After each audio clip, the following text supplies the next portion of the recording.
Welcome to Craft Chat Chronicles, the go-to podcast for tips on crafting best-selling fiction.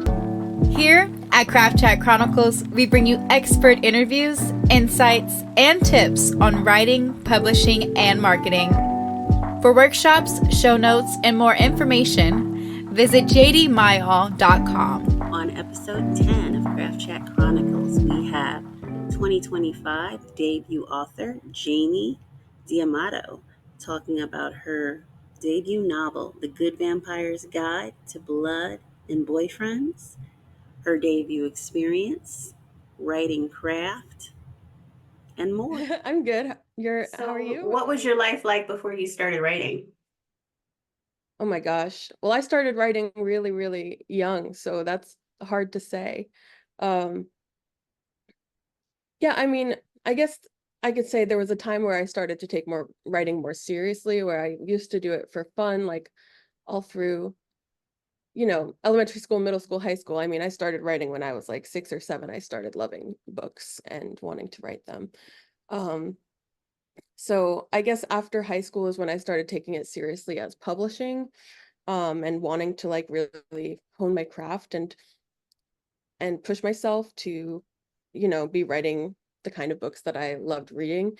Um, so yeah, I guess before that, I mean, I just looked at writing differently versus like as a fun thing versus as a craft you really have to hone, and as something I wanted to, you know, make money off of, hopefully, and do as like a business as well. But before writing, I mean, I really barely remember because I mean, there was a period before I started being an avid reader that I slightly remember, but I don't know, everything changed once I started reading a lot more, I feel like, and that just became my personality and the thing that I loved. What inspired you to want to become an author? Um, I think it was just being an avid reader that I loved books so much, and I loved stories of all sorts, not just books, but movies and video games and TV and everything. And so I was just really fascinated with like stories and the way they were told, and writing was the most accessible to me because you really just needed a notebook. It wasn't like filmmaking where you have to have equipment and a team. It was something that I could do on my own. So that was the one that I kind of latched onto, creativity wise, was just books. And yeah, I think there were just lots of books that I really loved, and I was like, I want to do more of this. Like, I want to do that too, and I was always a very imaginative child, so I had all sorts of things buzzing in my head, and I think it was like a wanting to express that in a way that I didn't always know how verbally. Mhm. So the books and the stories became a way to like focus that energy, and yeah. Um, so yeah, I think just reading a lot and wanting to do that too was really why. Cool. Tell me about your publishing journey. How did you get your agent and all that good stuff? Yeah. Um, I have like the most average publishing journey ever, I feel like the ideal, I think, as far as this was the first book I ever queried.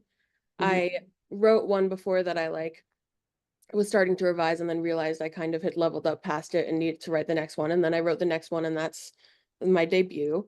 So I queried for like 4 or 5 months, and I got my agent, and he was the only offer, but he was a dream agent. So um, I was super happy to go with him. Who's He's your agent? John Cusick at Folio. I Okay. was just flabbergasted because I totally didn't expect him to even respond, let alone be representing me. So I adore him. Um, and then we didn't really do much revision together beforehand. Um, I just sent some extra materials for the sub package and stuff, and we were on submission for about a month, Mhm. and we got one offer, and then we had another person interested, and then one that failed at acquisitions. So we Mhm. ended up having an auction just with the 2 houses because we thought we were going to have 3. But so I feel like I've had the most seamless, like I can't complain about anything. Like even though it's stressful along every step of the way, it's like I got the first book I queried, I got a book deal with, and I was not waiting as agonizingly long as so many people wait. So I feel like yeah, I feel very lucky in that You hit sense. the lottery. The publishing gods have Yeah, blessed you thoroughly. yeah, because you hear so many horror stories, and I Mhm. did a lot of research before even starting, and so I heard all those horror stories, and I was really expecting it to be brutal, and in some ways it was. It's brutal no matter what, but overall, I know that I had a super easy way through it. But it was the very conventional way of cold querying, um, and stuff like that.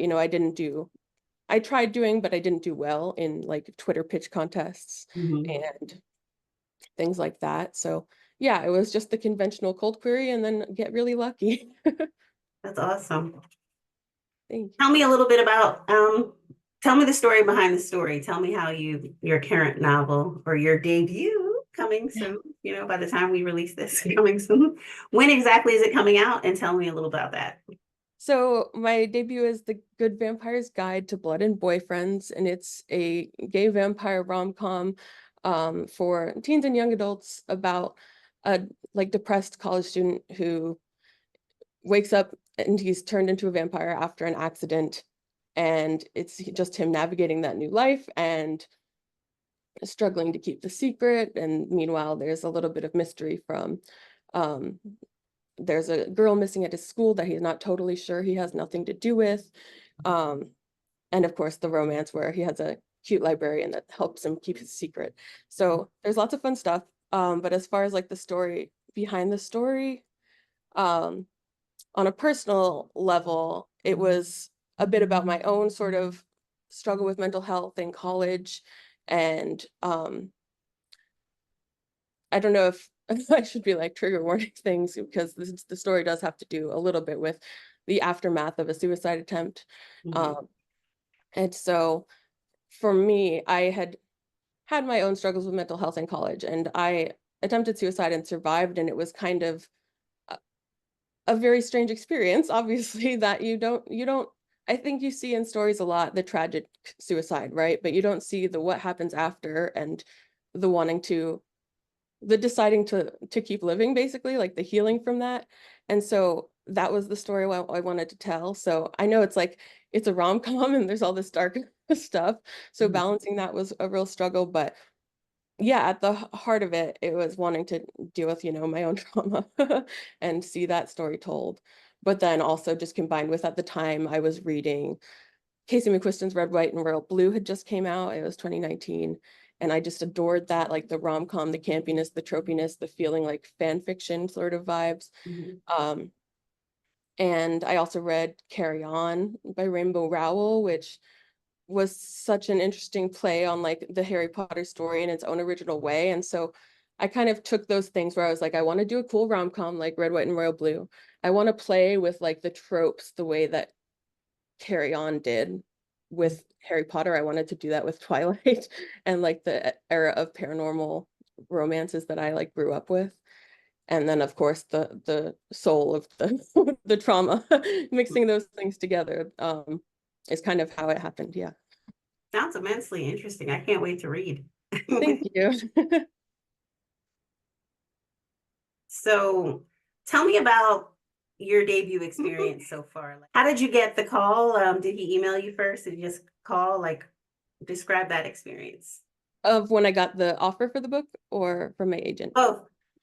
Okay, from my agent, he emailed me. I remember specifically I was driving to New York with with my dad because we have family there. And it's like a 13-hour drive. And I was halfway through and I got the email on my phone from John, who had had my book for, I want to say like almost 3 months. So I kind of had written it off. Mhm. And he was just saying, I couldn't put it down. And would you have time for a call? And the language he used made it pretty clear, like, oh, this is going to be an offer. Like I was trying to prepare myself for being let down. Like I was like, oh, it could be an R&R, but he sounded very enthusiastic. So it was promising. And then we had the call. That was like on a Thursday, but he said he was busy the rest of the week. Could we do Monday? So it was the most agonizing long weekend ever. Um, and then we hopped on a call and yeah, he just got it. And, I had had some rejections from querying that made it clear that like they didn't like, I don't want to say that any rejection is like they just don't get it because the rejections can be valid have good criticism, but I had had a few rejections that very clearly didn't get the heart of the book.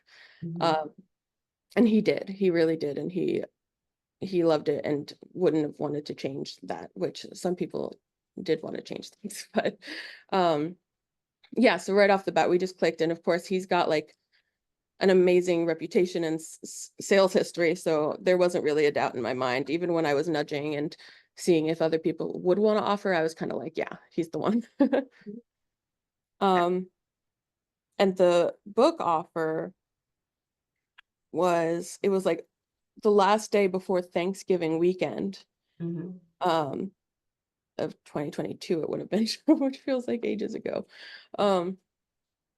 And yeah, I think I got the email. Well, we had gotten warning that there were bites and that people were interested. So my last response from my agent was that somebody, the first offer that we got, had called him asking some sort of questions and said she was really enthusiastic. And he said, it sounds like she's gearing up to make an offer. So I kind of had that knowledge already before we actually got the offer. And then the second offer that I ended up going with, which is Wednesday Books, they at that same time were saying, we're bringing this to second reads and we love it and we're maybe interested. So then I got the first offer. Wait a second, real quick. Yeah. What editor at Wednesday Books was it? Vicky Lame, which I know is your editor. Yeah, And okay. also I thought Vanessa. that, but I didn't want to say it in case I was wrong. Yeah. But I remembered that. Yay, we're editors. Yeah, we're editor siblings. But I also work with Vanessa Aguirre. They co-adopted me. How exciting. Okay, continue. I'm sorry. Yeah. No, you're fine. So the first offer was from Sourcebooks and that came in and I was like already like, okay, well, that's the thing. Like we did it. We sold this book, whatever happens next, it's going to get published. So that was awesome. And then the Wednesday kind of said, we're standing by. If you're going to do an auction, we're going to participate. Just keep us updated. But they didn't send an offer right off the bat. And again, since this was right before Thanksgiving weekend, they were all willing to wait longer. Like usually you have like 2 weeks-ish or a week-ish to nudge people. But since it was Thanksgiving weekend, they were all really flexible to delay that a little bit. And then we had the auction like a good week and a half later, which again was the most excruciating wait ever at the time. And during that time, we had all sorts of editors bowing out, saying, oh, we either failed at acquisitions or, oh, this was close, but not quite. And then we ended up just having the two come to the auction, but one of them was Wednesday. And I adore them and I adore all their books. And they were kind of a dream imprint for me from the beginning. Oh, sorry, 1 second. Sorry, phone ringing. Okay. And I actually, yeah, when my agent put us on sub, he put together a sub list and he did have SMP St. Martin's on the list. But I specifically asked, can we add Vicky Lane? Because I adore so many of her books and she also works with adult. And so I liked that I could write in either and theoretically work with her. And so we added her to the list and she ended up being my editor. So she was a dream editor right from the beginning. And then it was just the bonus of the fact that Vanessa and her would be working together. So it was like 2 editorial brains and 2 different people to work with and to sort of fight for my book in-house. So it just felt like fate, honestly. So again, it felt very lucky. And how was that call? Was it on Zoom?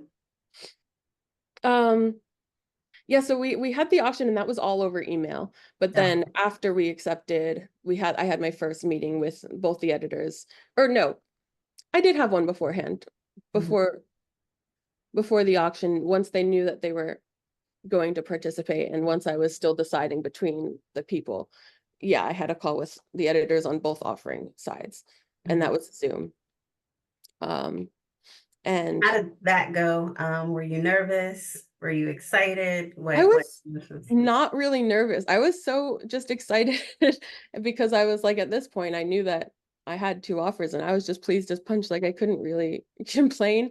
And in hindsight, I wish I'd asked so many more questions. Like I wish I knew what to ask because then like the couple months between now and then, it's like I've thought of all these different things as far as what does Wednesday do to promote their authors and how they treat debuts and how they treat second books and things like that. But I just didn't ask anything because I was just so excited to be there. I was just like, I love that you guys offered. They love the book, so what could go wrong? So I think I was a little bit cotton candy glasses because I was just so excited. So no, I didn't really ask, but they just talked about what they loved about the book, and obviously it meant a lot to me. And um they mentioned there were a couple things they mentioned that did like also sell me on them, which is that they mentioned we want to get sensitivity readers on this, and I said, yeah, absolutely, I would really want to do that as well. So I was glad that they proactively mentioned that. um and they were also more specific about their editorial vision than the other editor was. um like the things that they said they wanted to change were small, but like I knew that it needed, and I trusted their guidance on it. And yeah, it all just resonated really well. So I was very excited. When I had my call with Vicky, I froze and I was really shocked with myself because like I interview people all the time and like I Yeah, you like some famous writers, some celebrities and stuff too. yeah, I never froze before. But because this is like a dream, right. and then you're like in my head, I was way too in my head because in my head I'm thinking she has the power to give me this book, to give me this dream, or to take it. And I Yeah, froze like a deer in headlights for like the first couple of minutes. yeah. Because it feels like this is the person who has the power to change your whole life, right? Or like to get you Or not started in your if they don't like career. it. Or not, right? So I froze completely for like 3 minutes. But you know, she was gracious and wonderful and Yeah. all that good stuff. And Yeah, that's no, I feel you. The call was just a blur to me because I'm like, I'm sure they asked me questions, but I just remember being just like, I'm so happy to be here. Like, it doesn't even matter. It was just floating through. Um, so how yeah. far in are you? Have you gotten a lot of editorial notes from her back yet or Yeah, so we sold in 2022, and originally they talked about putting me in summer 2024, but then that was just when we were like originally talking about the offer. Mhm, Um, and then very quickly we were like, okay, no, we're going to do January 2025.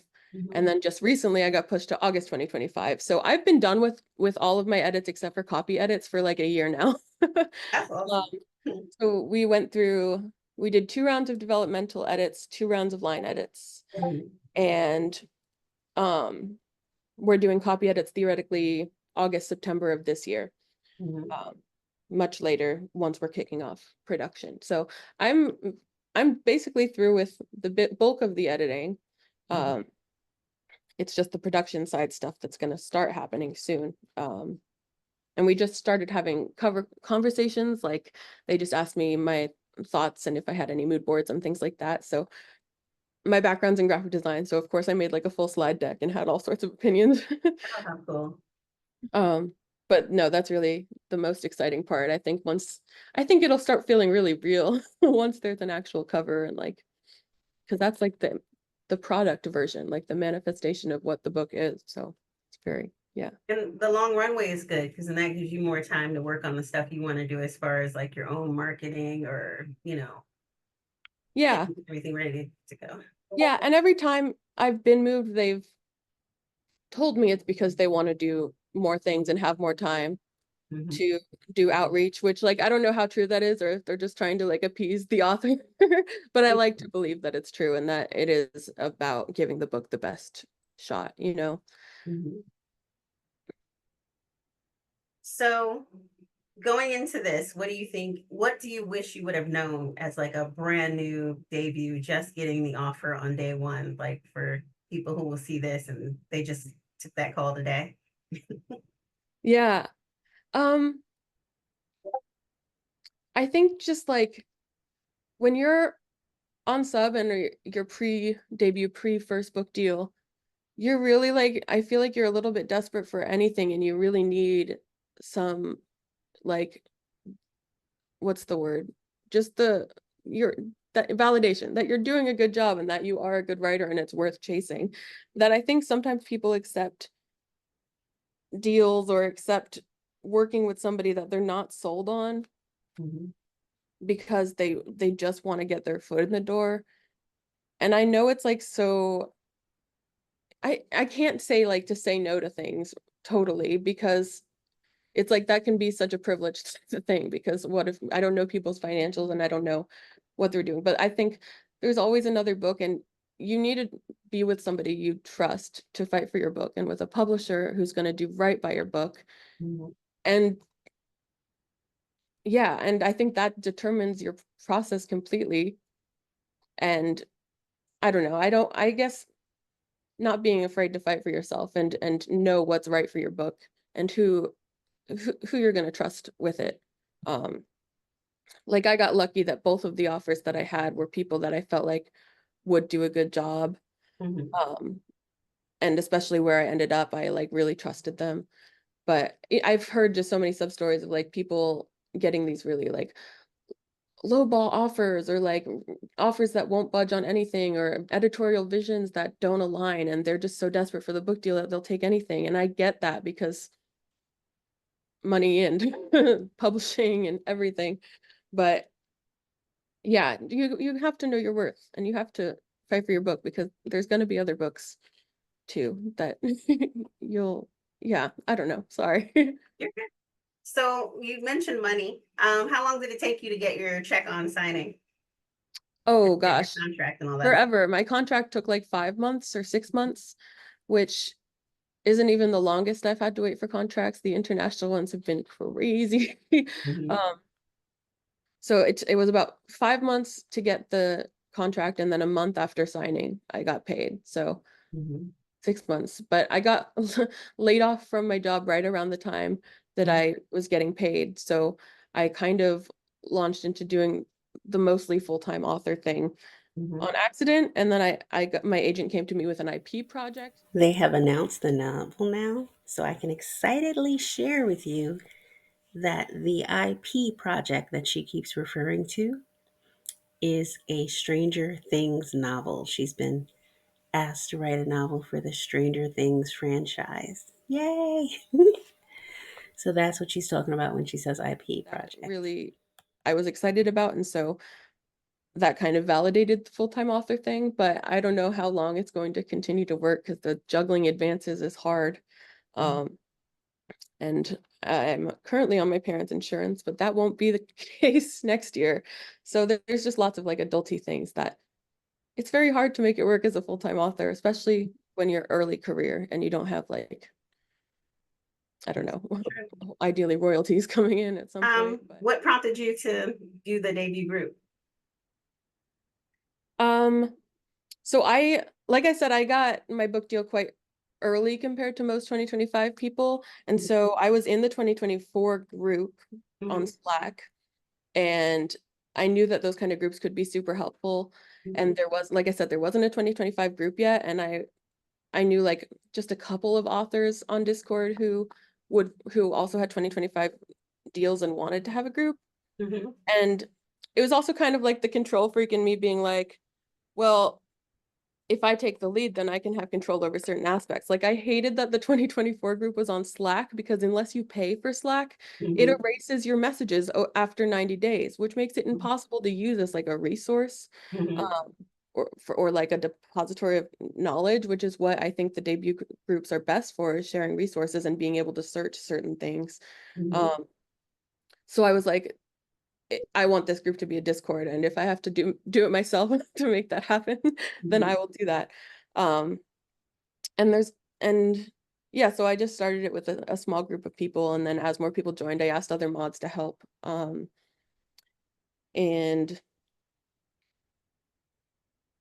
then this is no shade to the 2024 group, because the mods have done so much, especially recently. But before the whole Kate Corain incident of the Mhm. 2024 debut scandal, there wasn't a lot of moderation going on, or like um skimming to make sure there's not like bots or like lurkers and things like that. Catch me And up. What was the scandal?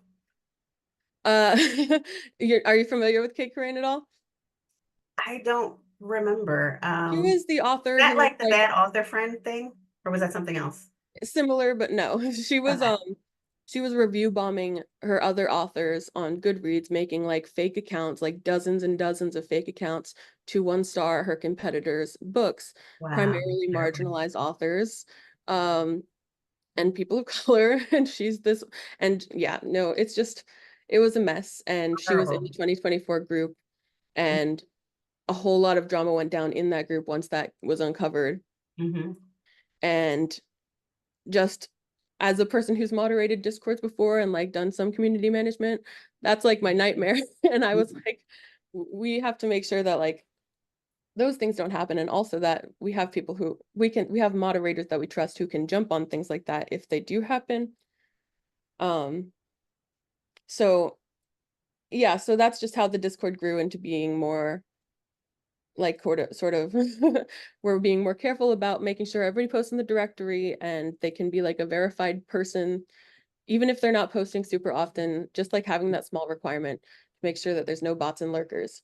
Mm-hmm. um and then of course just having our little mod team who are checking the discord regularly and making sure like there's no shitstorms brewing basically. um so that's been really awesome. I don't like we're not like leaders of the 2025 debuts overall. We're just in charge of the Discord, but um I've been helping with some of the design stuff too. And yeah, it's nice to have a little community because we're all going to go crazy during debut year, so we might as well do it together, right? Exactly. Exactly. Exactly. Exactly. Are you at? Where are you based at? Like what state? I'm in Louisville, Kentucky. I Awesome. used to live in Fort Campbell, Kentucky when I was a kid. Okay. I was an Yeah. army brat, so I was somewhere everywhere. Oh, okay. Yeah. Do you have a lot of plans or any plans yet for what you're going to do as far as marketing and stuff like that in your debut? I have all sorts of brainstorming type things, but I don't have anything solid. I really want to see what my publishers are planning and sort of figure out how I can augment that the best I can. I know I want to start a newsletter. I haven't yet, and I Mhm. need to. And I also, and this might change what with politics and current agenda things, but I was going to dedicate myself to TikTok because I actually have fun with it, honestly. And um, I think that's where a lot of the readers are. But we'll see how that goes. But yeah, and I would love to do like a pre-order campaign just to have some little extra goodies that I can like reward people who like it's mostly going to be my friends and family pre-ordering, I feel like, but just to give a little bonus something. um but yeah, it's going to come down to like I wonder what my publisher is going to do and what I'll have to do to augment that. I just had a really cool idea if you're game. Sure. Said you're good at TikTok and you like TikTok. What if we made a TikTok for the 2025 debuts and then Oh, I think there definitely should be, but I yeah, don't think I'm the person to do that. um okay. I'm definitely not. I I'm not even on TikTok. I'm not savvy enough to be the Yeah, one. like I have fun with it a little bit, but I also haven't posted in months, so like the consistency is not a thing for me. Okay. um but no, I know that there's like a little social committee squad that Mhm. have been talking about things, so hopefully Mhm. people will divide and conquer the different channels and do some good stuff there. Bring that Because up to them if somebody mentions it, and then maybe everybody could like make little, video montage or little things about their launch, and then we could share them on the yeah, channel and then cross promote each other. yeah. Then tell me a little bit about writing an IP. How's that been different? um it's been really fun. So it helps that this was a franchise that I'm like a huge fan of already. Mhm. And I'm also like a person who writes fan fiction. So to me, working in somebody else's like playground is kind of familiar. Um, but it's also just been interesting. You're not just writing with your own vision anymore. You're writing with these different stakeholders in mind. Mhm. Um, and beyond just your editor and the publisher, there's the the show's creative team, and then the The fans' expectations. owners of them Mhm. have different, more business oriented approaches than the creative team does, which is different from what the publisher might have. So juggling all the different perspectives, and then also, of course, thinking about what the fans are going to say Mhm. in the future, but you don't really have their input right now. So there's a lot of thinking about the different stakeholders and how to you know, thread that needle of appeasing everybody's different views and goals. So yeah, that's been a challenge, but really fun. But no, for me, it was just a lot of fun because it was, like I said, a world that I just loved. So it felt like, it felt like just a nerdy, amazing opportunity for me. And the intellectual property company, they reached out to your agent to have you write the idea, or did you guys collab on an outline for you to write the idea? How did that part work? So my agent already worked with this property with another one of their authors.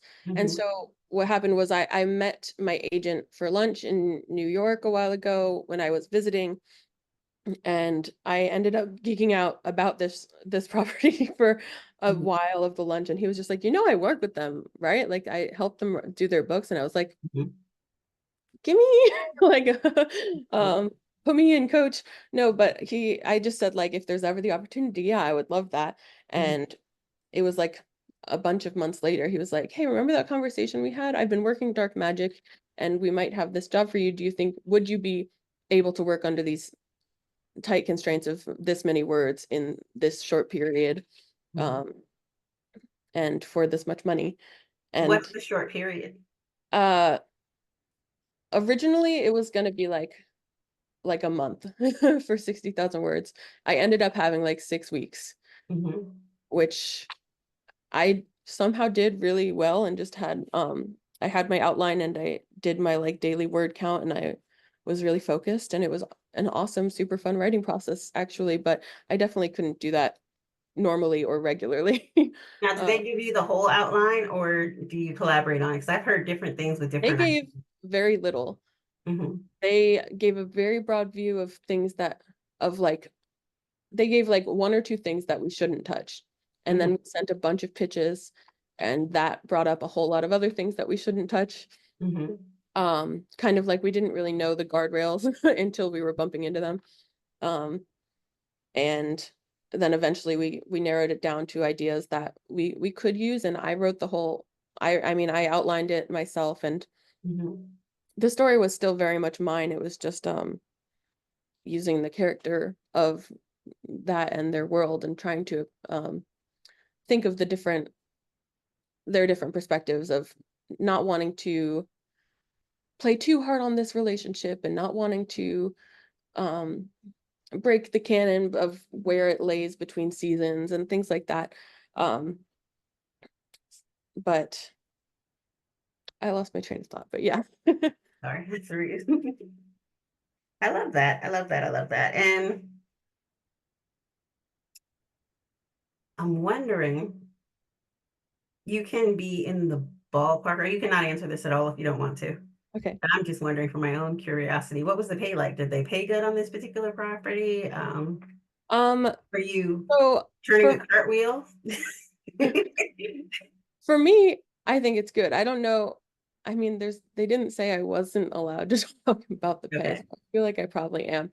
um the main thing is that this was I mean, this is the case for most IP, but not all IP. But for most IP, you don't keep the copyright. Mm-hmm. Um, and this was specifically work for hire. Mm-hmm. Um, so I was a contractor Mm-hmm. hired for this one story, and that's it. And I don't get royalties. It's a one-time fee, basically. Mm-hmm. And it's $32,000 for 60,000 words, which for me, it was great because, like I said, I had just gotten laid off from my Yeah. job when I got my first book deal. So this was the opportunity that I was like, okay, we can make this full-time writer thing work. Mm-hmm. And it was also ultimately about three months of work, of actual work. So $30,000 for me was awesome. But I'm sure money things vary drastically depending on properties and stuff like that. They were also very strict. They wouldn't write in um like bonuses into the contract or anything. So there Mm-hmm. was no like, if you hit this amount of sales, it was really just that flat fee. That's because it's such a big property. They know the fans will likely buy it and you'll likely hit this. Right. Probably would be my guess. They probably No, I'm guessing they just I get it, because for IP most of the time people are buying it because it's the property. They're not buying it for the author or Mhm. even the story. And hopefully they like the story and the story is good and that inspires more people to buy it. But most people are buying it for that franchise name. Mhm. So I get that the author isn't necessarily the most important part of this process, even though they are the product. The book is the product that you're selling. So it's a strange little business world, I guess. Very true, very true. Awesome, awesome. All right, so I'm gonna ask you some craft questions now. Let's see. What do you consider the core elements of a successful novel? Hmm. I think that depends hugely on genre because, obviously what makes a romance novel effective is different from like a sci-fi or something. So I think in some ways it's about, about meeting that genre and meeting the reader's expectations of what that genre includes, but then putting your spin on it and making it different in all those fun ways that you can. So I think at the core, though, it's always going to come down to character and having a character that not necessarily. I don't love the advice that it has to be someone you can root for. It has to be someone you relate to. Because I think there can be really interesting characters that go outside that you don't relate to and that you don't necessarily root for. Like when you're having, like I think of like a Ballad of Songbirds and Snakes. Like you're not supposed to like Coriolanus, but you do sometimes root for him, or you still love him as a protagonist, even in that sense. So I think, just having a character that's dynamic and capable of change and that feels really real and authentic and like they have something true or interesting to say. And for me, and this might be leaning more like of the rom-com and tropiness, I think I love an element of like over the topness of like the characters doing things that you would never really do in real life, but you dream of doing, like like getting really mad, and instead of just doing, you actually blow up or throw punches or break something. Um, just those like larger than life sort of moments, I think, bring something to life. So, What makes a good first page? ooh, it's just the hook. I mean, you have to, but the hook can be so many different things. So really just giving somebody reason to keep reading. And usually I would say that comes back to character as well, as far as like giving us somebody that we want to see more from them. We want to see what they do about whatever situation they've been put in. Um, because we think that they're interesting, or we think that they're going to react in some special way that is maybe over the top or not what we'd see every day. So yeah, I think interesting people in interesting situations and just giving people interesting questions that make them want to flip the page. Love that answer. And how do you avoid the saggy middle? Ooh. Um,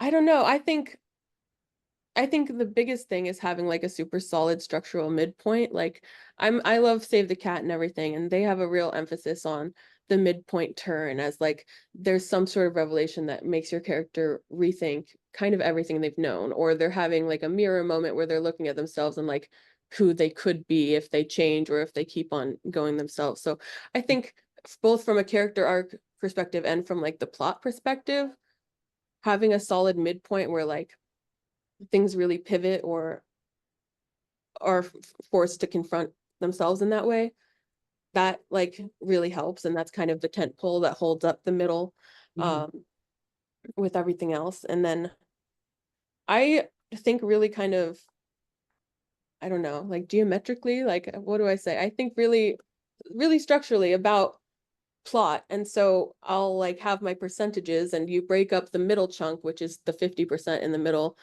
into your half and then a half of that half, and then there's key points that happen at those different those different beats. So for me it's all like a little bit mathematical, um of breaking things down like that, but just like adding in those little tent poles that are, and of those main key points of tension that are going to hold up the middle parts, if that makes any sense. It does. And you know what I love about doing this? Yeah. I can ask the same question to 50 people and everybody's response is different. Like I've never heard anybody refer to it as mathematical before you, but it's brilliant and I get it. Like I'm seeing the 50% when you're describing the 50%. So Yeah. It's like architecture, like a bridge. You have to have those the things that keep everything connected in their way.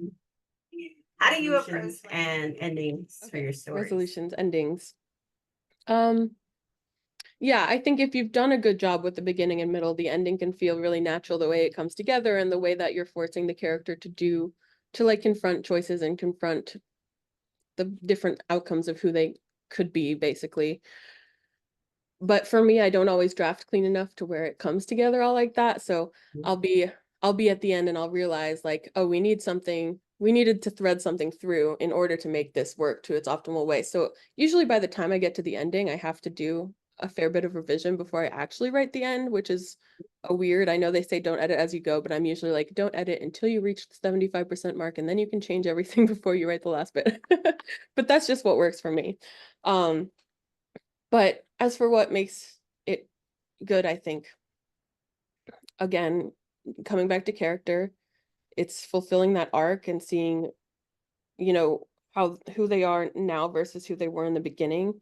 And that's again sort of a save the cat thing of the opening image versus the closing image, um, as these mirror points at the tail ends of your story of seeing, very visually, ideally, like how they've changed or transformed as a character. So that's a huge thing. And then I think just always wanting to go out with a bang. I mean, the climax is the climax for a reason. So you don't want it to ever fall flat compared to the other parts of your story. So um, I think that also goes back to the over the topness that I love in stories and kind of that dramaticness of, don't be afraid to make it larger than life and yeah, yeah, I think just making things big and fun, even when it's something terrible happening, it still feels fun. I don't know. And what elements do you think are helpful for people who are trying to write a killer rom-com like you?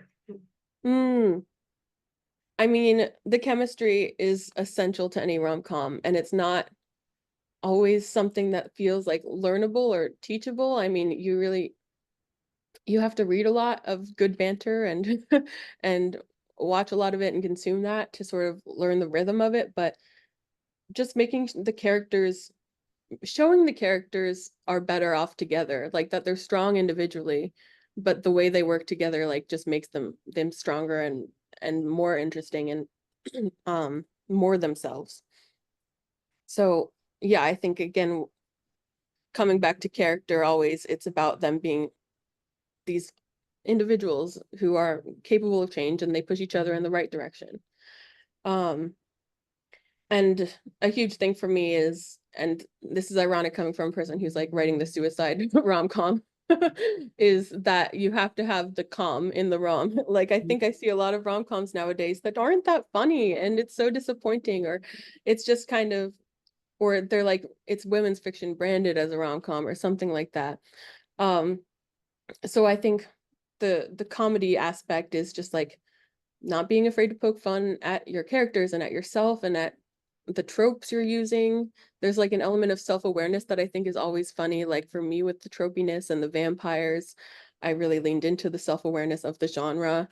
Um, and and again, over the topness for comedy, just these absurd things or like things that people wouldn't say or that you don't think people would say or that you'd only say on the internet or to your best friend, but they're just saying them to whoever. So um yeah, having those two key elements, the rom and the com, and using them both to show that the characters need to end up together. That because that's like the main thing. If readers aren't rooting for your characters to be together forever, then you've kind of failed with a romance. What do you think you did right that helped you make it and become a published author? I think um one was like on the publishing side, I really researched publishing a lot before I ever sent a query. Um, and like I was familiar with the different do's and don'ts and the etiquette. I mean, there's only so much you always have access to because there's like whisper network stuff. Like once you're in it, there's things that you hear that you don't necessarily hear if you're on the outside. But doing as much research as you can that's available, because there is a lot available nowadays on the internet about the etiquette and about how to publish and the realities of how it is and how difficult it is and how emotionally taxing it can be. Mhm. Just so you're prepared for that. And then on a craft level, I think it was just like really focusing on learning learning the right rhythm to a book. Like for me, learning story structure was essential. I keep mentioning Save the Cat, but just like all sorts of story structure stuff I geek out about. But that was essential to me. And just reading a lot about like character arcs and the different structural and parts of storytelling, and really like trying to heighten all of them and improve. Because when I was a younger writer, I mean, like, there's always a part where you like start a hobby or a new thing, and your taste, the things that you like, is like way better than the things you're capable of. And I knew that.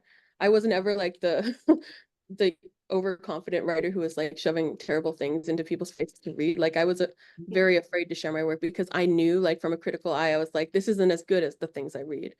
And so really dedicating myself to, I want to write something that's as good or better, ideally even, than some of my favorite books, and like pushing myself to learn the craft, um and dedicate my time to it and work on one project long enough to work in all those things. Mhm.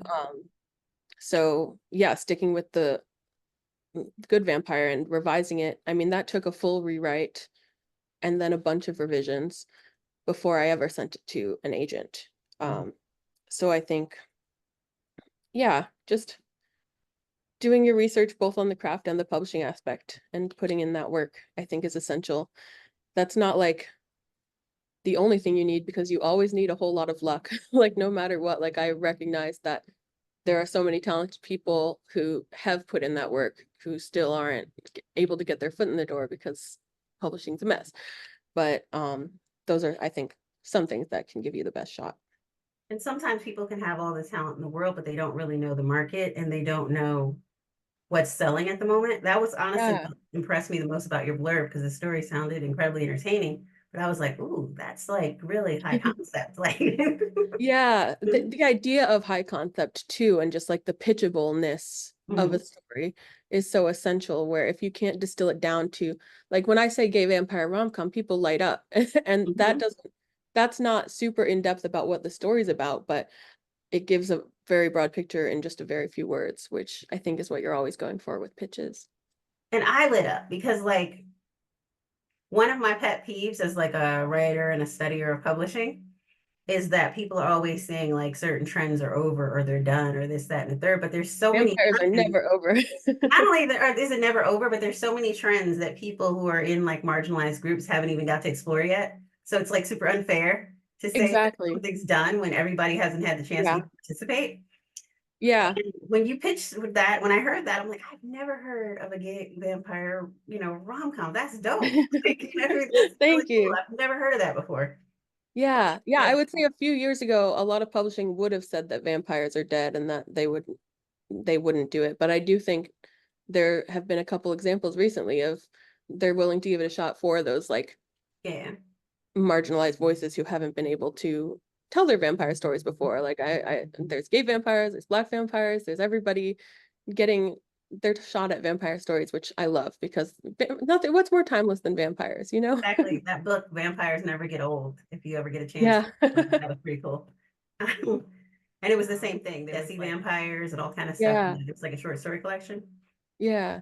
Ooh. I love it. I love it. And I heard somebody say that before. They were like, vampires are over. I'm like, how can they be over if we haven't got to the party? Yeah. Yeah. Everybody needs to be able to write Yeah. vampires. So you mentioned your chat with your agent in Manhattan. That made me wonder, what's your author agent relationship like? By that I mean, like, do you bring them story ideas and they tell you which ones they think would be more marketable, or do you go to them with the whole book?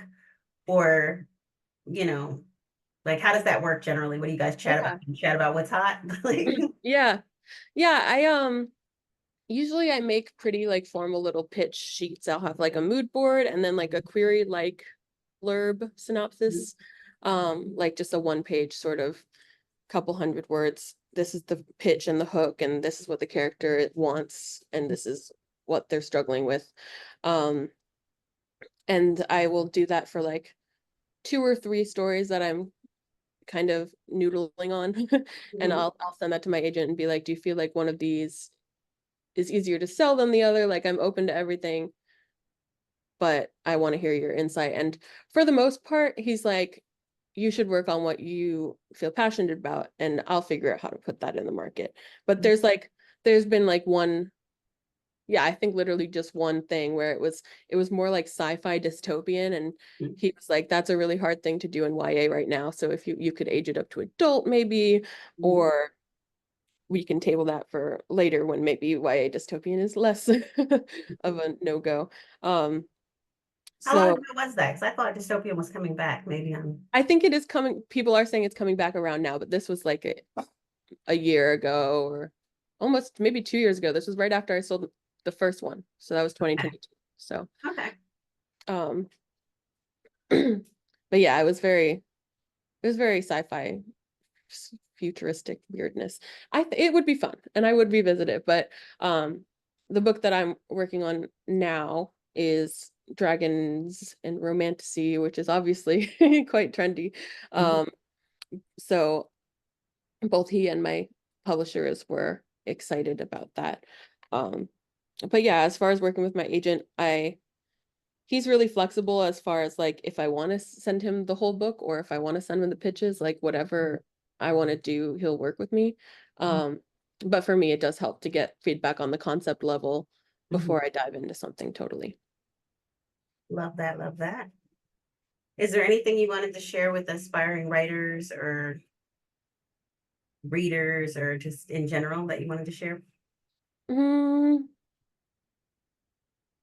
oh, that's so broad. We'll go aspiring writers then. Anything you want to share with aspiring writers? Yeah, I think the story is the thing, is always going to be the thing. That's the one, like there's so much you can't control in publishing, but what you can control is the stuff on the page, the thing that you're writing about and how you're writing it. And that's what you have to come back to, I think, always, because, when you're querying or on submission, or even when you have a book deal, there's all the different stresses, all the different things you have no control over, and so many things to overthink about, but you have to always be working on the next thing, or you'll drive yourself crazy. And I know because I've been driving myself crazy. So I'm trying to get focused on the next thing. Is hard if you wait too long, I think sometimes.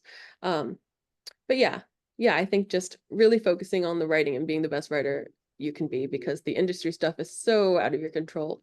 You can equip yourself with the knowledge you need to navigate it, Mhm. but you can't always necessarily like change the terrible truths about publishing. Does that make sense? It does. When you get your headshots and when you get your cover, send those to me. Again, it's not a rush because, like I said, I'm not putting this out right away. Yeah, I do. I'll send you the photos. I did just get those like last month. So, Oh yeah. Okay. um, and then yeah, the cover seems like, I mean, we just started talking about it, so hopefully it'll be within the next couple months, but it could be Okay. anything. I'm excited. I'm excited. Yeah, How thank can you so people? much. Thank you. How can people connect with you? Um, the main thing I would say, just go to jamiedamato.com, JAMIEDAMATO.com, and that will have a link to all my socials. My book, you can't pre-order it yet, but it's on Goodreads. You can add to your want to read. But yeah, if you go to my website, that'll have my socials. I'm on TikTok, Instagram, Twitter. I'm not active basically anywhere, but I pop up occasionally. Thank you so much. I enjoyed you, Jamie. Let me Yeah, thank you. turn this off.